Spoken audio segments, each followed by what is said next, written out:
Did you know that Noel Gallagher scored a point in Croke Park back in the 80s? He was about 16.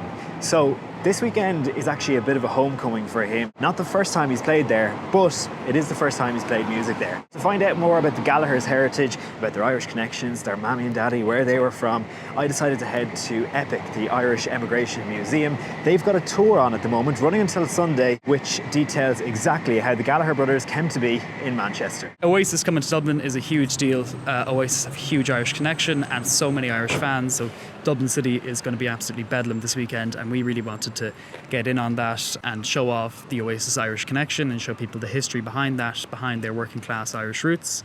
And so we designed this tour. It goes through how the Gallagher brothers came to be in Manchester and how their Irish roots and the culture they grew up in. So it looks at working class Irish people going over to Britain to labour in the 50s and the 60s, and from there looking at the kind of culture that the Oasis brothers would have grown up in those Irish estates, in those Irish communities, and the very tight-knit Irish community that was in places like Manchester and Liverpool and Birmingham at the time. We look at the influence that Irish culture would have had on the Oasis brothers, both personally with, for instance, Noel's history in the GAA, and also in their music with the influence of rebel songs in their music.